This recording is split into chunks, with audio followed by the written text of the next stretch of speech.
Dear students of class 11th, Assalamu alaikum warahmatullahi wabarakatuh. जैसा कि आप जानते हैं, we are discussing the shapes of molecules on the basis of hybridization. So far, we have studied shapes of different molecules like methane, ethane, ethene, ethine, and phosphorus pentafluoride. And from this discussion, we came to know that hybridizations of different types like sp hybridization, sp2 hybridization, sp3 hybridization, and sp3d hybridization. So the types of hybridization depends upon the number of orbitals and nature of orbitals taking part in hybridization. And one of the important aspects of this hybridization is that we come to know about the shapes or the geometry of the molecules.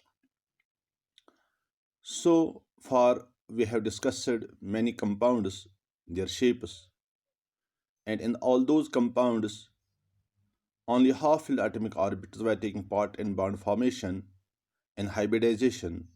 But in the beginning of hybridization, I have told you that it is not only the half-filled atomic orbitals which take part in hybridization, but completely filled orbitals can also take part in hybridization, and even vacant orbitals can also take part in hybridization. So today we are going to discuss a few compounds where orbitals containing completely filled electrons take part in hybridization and have a look on the structure of those molecules. So, before going into the discussion of such compounds, let me give you a brief idea about the structure of sulfur hexafluoride. Structure of sulfur hexafluoride, SF6. You know that sulfur, its atomic number is 16. So the electronic configuration of sulfur will be 1s2, 2s2, 2p6, 3s2, 3px2, 3py1 and 3pz1. You see, 2 4 6 10 2 12 2 14 15 और 16 electron. तो इसका मतलब है it has only 2 half-filled atomic orbitals. तो bond ये बनाता है S compound बनता है SF6. That means 6 bonds are formed. Sulfur forms 6 bonds with 6 fluorine atoms. It means it should have 6 half-filled atomic orbitals, while as it has only 2. So as we know that to make 6 bonds, this sulfur has to make available 6 half-filled atomic orbitals in it. So what will happen? These these electrons in 3px2 and 3s2, they will get excited to higher energy levels.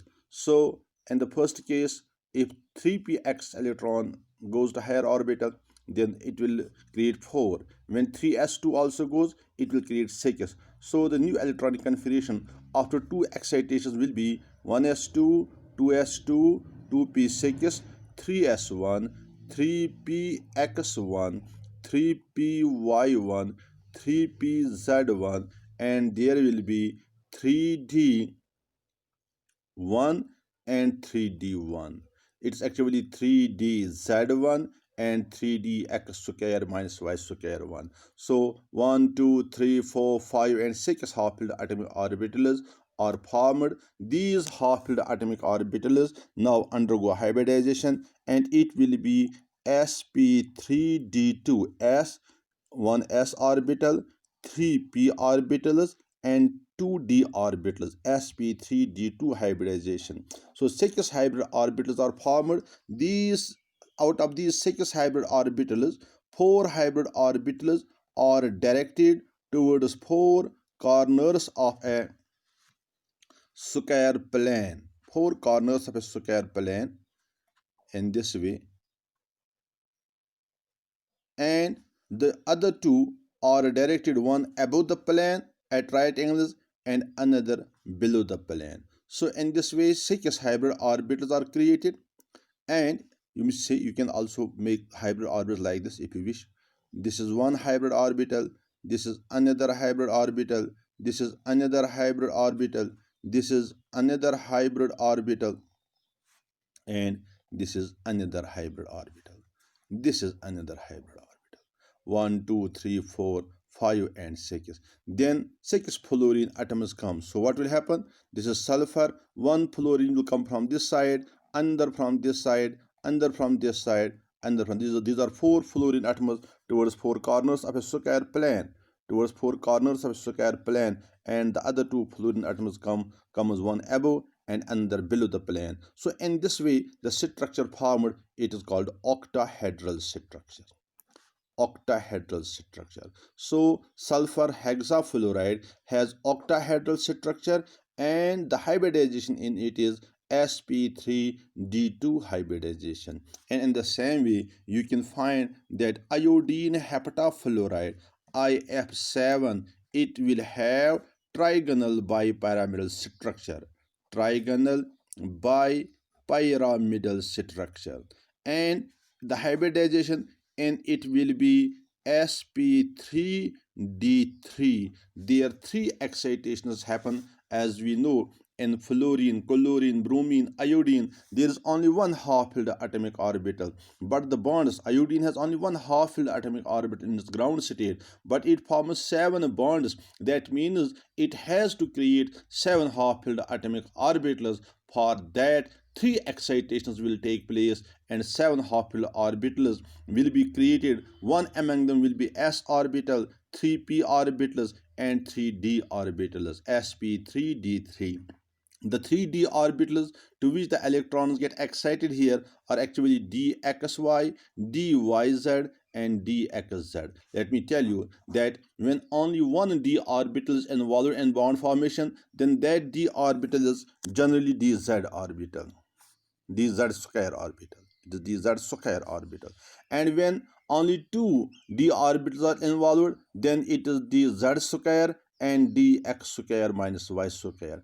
And when it is 3d orbitals, then it is dxy, dyz, and dxz. So in case of iodine heptafluoride, the 3d orbitals are dxy, dyz, and dxz. And in case of sp3d2, it is dz square and dx square minus y square. And in case of sp3d, it is dz square orbital. So these are the structures of some important compounds where only half-filled atomic orbitals are involved in the bond formation. Now I have told you that today we will discuss actually those molecules where lone pairs are present or where completely filled orbitals also take part in hybridization. One of the such molecules is ammonia molecule. Ammonia. So we will discuss structure of ammonia and hybridization taking place in it. We know the molecular formula of ammonia is NH3. Here nitrogen is a central atom and its electronic configuration is 1s2, 2s2, 2px1, 2py1, and 2pz1. That means nitrogen has already 3 half-filled atomic orbitals available in it, so it can use its 3 half-filled atomic orbitals for bond formation with 3 hydrogen atoms. But before bond formation, this nitrogen undergoes sp3 hybridization. You should remember that if nitrogen uses its 3p orbitals without hybridization, then the bond angles formed will be of 90 degree because 3p orbitals lie at an angle of 90 degree to each other. So when 3 hydrogens will come and will overlap with these atomic orbitals, the bond angle formed will be hydrogen, nitrogen, and hydrogen. It will be 90 degree bond. But in ammonia, bond angle is not 90 degree, but it is almost near about 109 degree in 28 minutes. So the bond angle in ammonia indicates that p orbital, this nitrogen doesn't use its p orbitals without hybridization. First it undergoes hybridization, and since the bond angle is almost close to 109 degree and 28 minutes, it indicates that their sp3 hybridization should take place. This is why we say that nitrogen before bond formation undergoes sp3 hybridization. When sp3 hybridization will take place, you remember, you see this, in this sp3 hybridization only 3p orbitals are half filled, while as s orbital is completely filled. So here a completely filled orbital is also involved in hybridization. So 4 hybrid orbitals will be formed, and these 4 hybrid orbitals will be directed towards 4 corners of a tetrahedron because there is sp3 hybridization. So these are the 4 hybrid orbitals which are directed towards 4 corners of a tetrahedron. But out of these 4 hybrid orbitals, only 3 hybrid orbitals contain 1 electron, while as the fourth one contains 2 electrons in it. That means lone pair of electrons. So bond will be formed only by those orbitals which are half filled. So the 3 hydrogens come and they overlap with these 3 half filled atomic orbitals and form covalent bonds with it. So there will be 1 electron from hydrogen, and in this way nitrogen forms 3 bonds with 3 hydrogen atoms. In this way, this is the structure of nitrogen, and it contains a lone pair of electron from this side.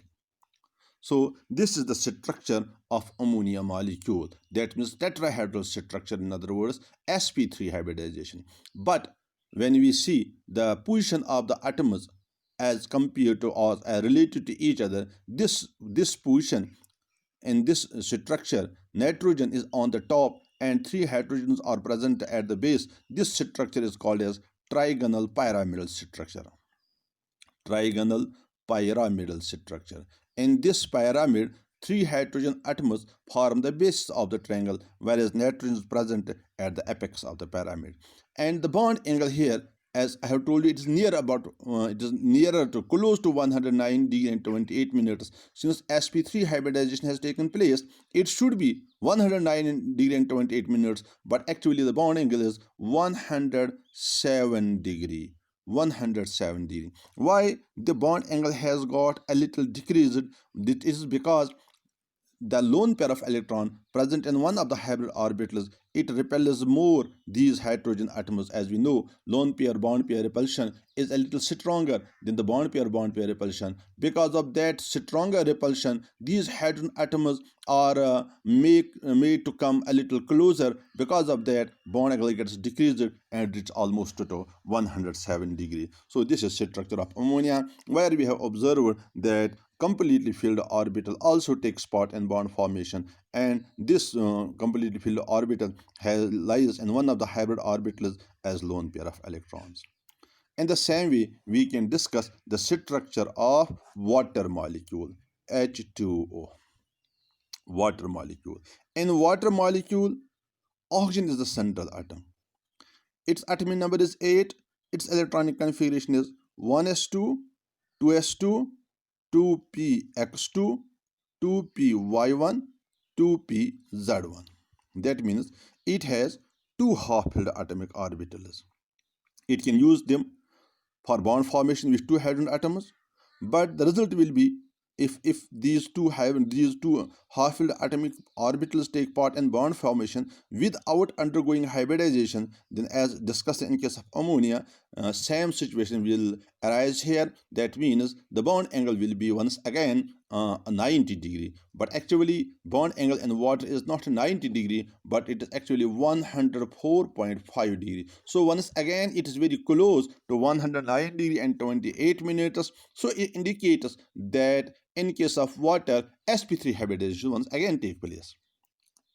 Now you see here, since we require only 2 half-filled atomic orbitals, they are already present in the ground state of oxygen, so there is no need of excitation. Simply what will happen, sp3 hybridization will take place. That means 1s and 3p orbitals take part in hybridization, but out of these 4 orbitals, 2 orbitals contain completely filled electrons in it. That means 2 orbitals contain 2 electrons each and 2 contain 1 electron. That means in this situation, in case of water, Oxygen once again uses its completely filled orbitals for hybridization. So when sp3 hybridization takes place, what will happen? Four hybrid orbitals will be formed out of those four hybrid orbitals, and these four hybrid orbitals will be directed towards four corners of a tetrahedron. You see, towards four corners of a tetrahedron. Now what will happen? Out of these four hybrid orbitals, two contain completely filled electrons. Two are completely filled. That means there are two lone pair of electrons. Two lone pair of electrons in water. The other two hybrid orbitals, which contain one electron each, they will overlap with hydrogen and will form two bonds. That is, it is in this way. This is oxygen. It contains one lone pair of electron, then another lone pair of electron, then it contains two hydrogen atoms. With the result, the shape of water, you see, shape of water, it becomes V-shaped or angular shaped, and the angle between hydrogen, oxygen and hydrogen, it is 104.5 degree. That means bond angle should have 109 degree and 28 minutes, but it has got reduced to 104.5 degree.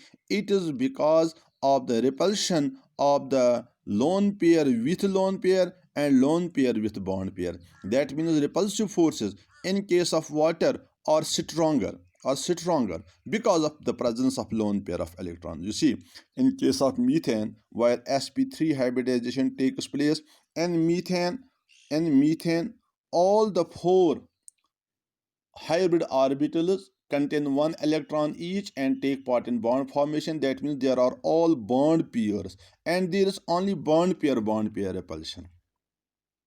In case of ammonia, there are three bond pairs and one lone pair. That means besides bond pair repulsion, there also exists bond pair lone pair repulsion in ammonia. While as in case of water, we observe there are bond pairs as well as lone pairs, but the number of lone pairs is higher than that of ammonia. In case of ammonia, there are two bond pairs. So in water there are two lone pairs. In water, you will observe that there will be lone pair repulsion, there will be bond pair lone pair repulsion, and there will be bond pair repulsion also. So it is because of this difference in the repulsion between the atomic orbitals, or between the electron pairs, bond pair, lone pair, bond pair, and bond pair. It is because of this difference in the repulsions that these atoms, uh, methane, they lie exactly at their exact positions. With result, the bond is there always 109 degree and 28 minutes. But in case of ammonia, because of lone pair repulsion, a little distortion takes place, a little more repulsion takes place. Because of that stronger repulsions, these hydrogen atoms come a little closer to each other. Because of that, bond angle gets decreased and reaches to 107 degree. While as in case of water, we observe that there are two lone pairs, and because of presence of two lone pairs, their lone pair repulsion exists, their lone pair bond pair repulsion exists, and because of this repulsive forces, stronger repulsive forces, these two hydrogen atoms come a little more closer to each other. Because of that stronger repulsive forces, bond angle gets decreased in case of water, and it becomes 104.5 degree. So this is because of lone pair effect. Otherwise, in all the three cases, sp3 hybridization takes place. So we observe that when completely filled orbitals also take part, when they take part in hybridization, a little distortion takes place in the regular geometry of the molecules. Generally we call them distorted structures. As in case of sp3 hybridization, it is a regular tetrahedron. In case of ammonia and in case of water, it is distorted tetrahedral. So this is structure of the molecules which contain lone pairs of electrons in them. And for today it is sufficient. Thank you very much.